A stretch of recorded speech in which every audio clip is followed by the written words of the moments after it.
নমস্কার, পাকবিচিত্রা সকলকে স্বাগত জানাই। আমি আজ আপনাদের চিংড়ি ফ্রাই করে দেখাবো। আমি যেভাবে বানালাম আপনারাও সেভাবে বানিয়ে চায়ের সাথে সসের সঙ্গে খাবেন, দেখবেন খুব ভালো লাগবে। আমার রেসিপিটি কেমন লাগলো আমার কমেন্ট বক্সে অবশ্যই কমেন্ট করে জানাবেন। আর এই ধরনের নতুন নতুন রেসিপি পেতে হলে আমার চ্যানেলটি সাবস্ক্রাইব করতে ভুলবেন না। আর নোটিফিকেশন পেতে হলে বেল আইকনটি অবশ্যই প্রেস করে দেবেন। পাশে থাকার জন্য ধন্যবাদ। আজ আমি আপনাদের আরেকটি নতুন রেসিপি করে দেখাবো, চিংড়ি ফ্রাই। তার জন্য এখানে আমি 200 গ্রাম চিংড়ি নিয়েছি। মাছটা আমি ভালো করে খোসা ছাড়িয়ে ধুয়ে নিয়েছি। আমি 200 গ্রাম নিয়েছি, আপনারা চাইলে মাছ কম বেশি করতে পারেন।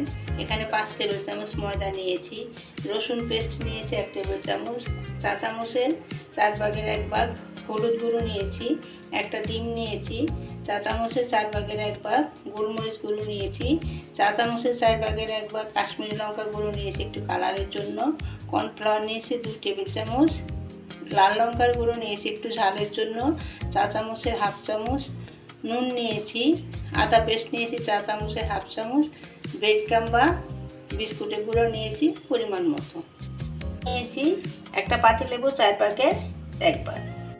দেখুন এই যে কালা সুতার মতো বেরিয়েছে, এটা এভাবে ফেলে দিতে হবে। দেখুন আমি আরেকটাও দেখিয়ে দিচ্ছি।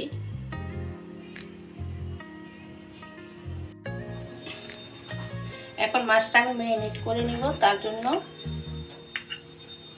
চা চামচের 4 ভাগের 1 ভাগ নুন দিয়ে দিচ্ছি, চা চামচের 4 ভাগের 1 ভাগ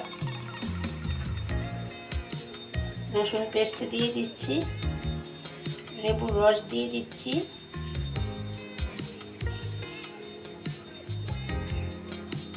এখন মাছটা আমি ম্যারিনেট করে নরমাল ফ্রিজে 30 মিনিটের জন্য রেখে দেব।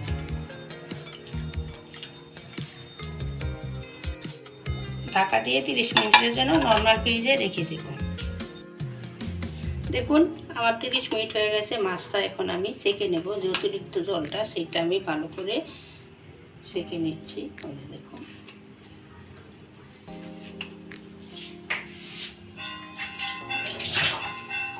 দেখুন মাছের জলটা আমি ভালো করে নিগড়িয়ে নিয়েছি। এখন আমি হাফ চামচ, চা চামচের হাফ চামচ রসুন পেস্ট, কাশ্মীরি লঙ্কার গুঁড়ো কালারের জন্য, ঝালের জন্য লাল লঙ্কার গুঁড়ো, হলুদ একটু কালারের জন্য, আদা পেস্ট, পরিমাণ মতো চা চামচের 4 ভাগের 1 ভাগ নুন। এখানে নুন ঝালটা আপনারা আপনাদের স্বাদ অনুযায়ী দিতে পারেন। সব কিছু ভালো করে মিশিয়ে নিচ্ছি। এখন ডিমটা আমি ফেটিয়ে নিব।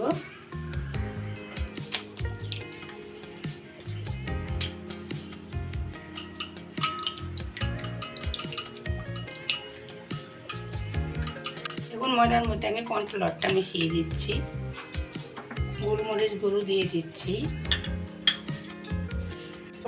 চা চামচের 4 ভাগের 1 ভাগ আমি নুন দিয়ে ভালো করে মিশিয়ে নিচ্ছি।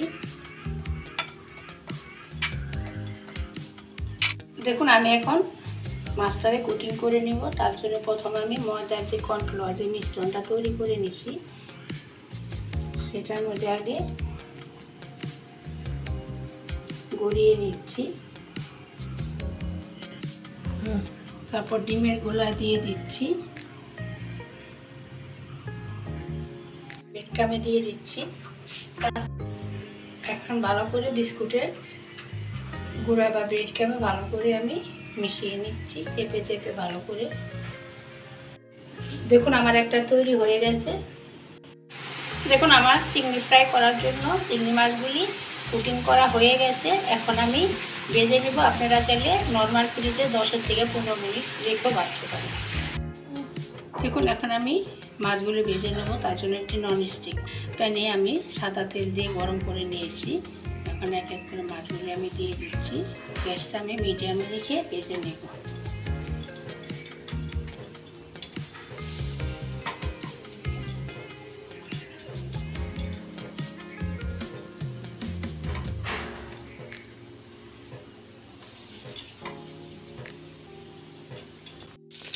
দেখুন আমার এক পাশ হয়ে গেছে, এখন আমি মাছটা উল্টে দিচ্ছি। এভাবে উল্টে পাল্টে আমি মাছগুলো ভেজে নিয়ে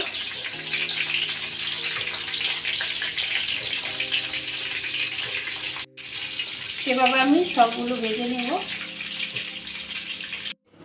দেখুন আমার চিংড়ি বা প্রন ফ্রাই তৈরি হয়ে গেছে। আমি টমেটো সসের সাথে সার্ভ করেছি। আপনারাও এভাবে বানিয়ে খাবেন, দেখবেন খুব ভালো লাগবে।